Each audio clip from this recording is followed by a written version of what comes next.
Welcome to the LRSD TV studio at ATC. It is November 28, 2019. And welcome to another episode of The Connection, your source for what is going on in the Riel School Division.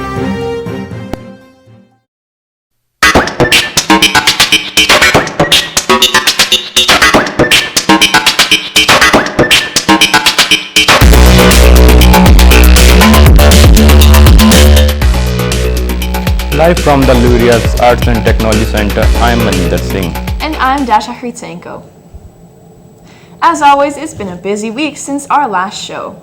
On this week's production, we have details regarding the Winnipeg High School Hockey League game where J.H. Bruns Broncos face the Dakota Lancers. Plus a first ever Siloam Mission fundraiser at Island Lakes Community School. First, we start off right here at ATC with information about the upcoming Christmas market. Everybody is getting ready for the holiday season, especially right here at the Riel Arts and Technology Center. The business program at ATC is holding their second annual winter market on November 30th. For more on this event, here's Mark Aaron. Thanks, guys. I'm here with Noah Kennedy, one of the business students here for ATC's for the winter market. So Noah, what is the winter market? The winter market is a huge event of different vendors coming together and kind of selling their products. So we have a couple of them like a poutine vendor, we have a couple craft vendors, and our own product team actually selling our own kind of brownie recipes. So what kind of things will we see there at the winter market? There's going to be a ton of craft vendors, a bunch of people. We're going to have live entertainment from the Windsor Park Collegiate students. There's going to be Santa photos, so you can take it with your children and maybe even get family photos. We have childcare if you want your kids to be somewhere while you're shopping, you're on your own. And we also have a pancake breakfast offered in the morning as well. So is it a free event, or how can people get tickets for it? It's a totally free event. You can come down at any time, and we'll be open till 3 p.m. Thanks, Noah. No worries. Back to you guys. On Monday, the 25th, Dakota started collecting food for those in need. The school has been doing this for 16 years, and they are hopeful that this will be the best year yet. The student volunteering will be working on the collecting from 8:30 to 9:30 each day. From November 25th to December 12th, students at Dakota spent their morning collecting and sorting foods. The students took an hour out of their day to go to each class to collect the food student donated. After the food was collected, it was brought to the library so it could be organized. The organizer of the event, Robbie Scott, is very excited with how this event is turning out so far. So we started yesterday and we go for 17 days in a row, and then Wednesday, December 18th, I believe, is hamper delivery day. So we need things like, craft dinner is a classic. One of the ones that always makes us sad is baby food, right? I don't know if our families have babies, but they often do. So, the fact that you're having to bring in baby food, I can't imagine a child at any time of the year needing food, right? So we get lots of that. This past Thursday, Island Lakes School held its first Silo Mission fundraiser. A collaboration of 2 schools, teachers, parents, and volunteers made this possible. The event was a success with good food, fun games, and of course, donations towards helping support Silo Mission's cause. On November 21st, kindergarten to grade 2 students gathered in the gym for a first ever Soup Silo Mission fundraiser, which they made themselves. Students and parents were asked to donate at the entrance for a bowl of soup, while grades 11 to 12 J.H. Bruns students volunteered to help with setup and serve the food. Students also made placemats with the phrase "with my own 2 hands" to help remind people that everybody can make a difference. Main coordinator Jennifer Sitka explained more on the event's purpose and what the children learned from it. Sure, it's a fundraiser for Silo Mission because we talk with our students about needs and wants and having all our needs met, and how it's important to create empathy and have compassion for those who don't have their basic needs met. They learned about empathy, about compassion. They've learned about an indigenous perspective, caring for the land, caring for each other. They've learned cooking skills, reading skills, so tons of things came out of it. Monday, November 25th, College Bellevue had a day of financial literacy for their 7th and 8th grade students.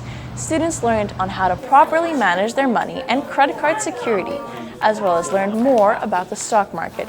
Students also engaged in activities such as games and treasure hunts related to finance. The goal is to help students better understand the concepts of money and finances. On November 25th, the J.H. Bruns Broncos took on the visiting Dakota Lancers in the eventful Winnipeg High School Hockey League match at the Southdale Community Center. It was the first time these two Platinum Promotions Division teams faced one another, and their next meeting will be on January 16th at the Dakota Community Center. With more on this game, here is Braden Closen. It was the Dakota Lancers that put on the pressure early in the first period, making it difficult for the Broncos to keep up. Dakota would score twice in the first period, including Lancers number 14 Tyler Rubigny bringing a nifty breakaway goal to open the scoring. It didn't take long for JH Bruns to get their first tally, as number 10 Justin Joyal would lead the way. Dakota would answer right back though, making it a 3-1 hockey game. The Broncos then would take it to the next level, scoring 3 unanswered goals, 2 of them from Jake Nakins, including his bar-down snipe late in the second period. Broncos were then leading the game 4-3. In the third period, Dakota would tie the game 4-4, but JH Bruns would not let off their momentum. Obtaining a power play late in the third, Jackson Petco would come through for the Broncos, scoring a goal late in the game. That would be enough to secure the victory, as the JH Bruns Broncos defeated the Dakota Lancers 5-4 in regulation. Broncos assistant coach Austin Siragusa says how excited he was to get the win against a rival team. Yeah, so we're gonna, sit on this one for a while. Obviously, gonna be happy about a win. We haven't been a lot this year so far, so it's definitely big when we do get a win, especially against a rival team like Dakota. So, we got a practice coming up here too. We'll go over some of the things that happened here today and be ready for a tough Selkirk team on Thursday. JH Bruns forward Jake Nakins was a standout performer, recording 2 goals and 2 assists in the game. This was a turn in the right direction for Broncos number 17, as he only had 1 goal in 11 games prior to this game against Dakota. Nakins explains what happened when he scored his highlight reel goal and how their power play has progressed this season. I had a nice chip through the defense, pretty spot on. Then I had my head down, ripped the puck, got a top corner. We've been doing good. We've been working on it a lot. A lot of people are injured right now, so gotta get that straight. Broncos goaltender Cale Biziak was another standout performer for JH Bruns. He made a lot of key saves throughout the game, helping his team get the win. Biziak explains how he feels to get his first win of the season and how they will carry the momentum into the next game. My first dub of the season. It's kind of nice. The boys had a little slow start, but we're picking things up. We got a couple practices coming up, so we're going to keep the momentum into practice, keep it high tempo, and same thing in the games. It was a very back and forth game between the two teams. The JH Bruns had to battle back from a 3-1 deficit. JH Bruns will look to take their momentum into their next game against Selkirk, and Dakota will look to turn things around going into their trip to Anaheim. Reporting from the Southdale Community Center, for The Connection, I'm Braden Clausen.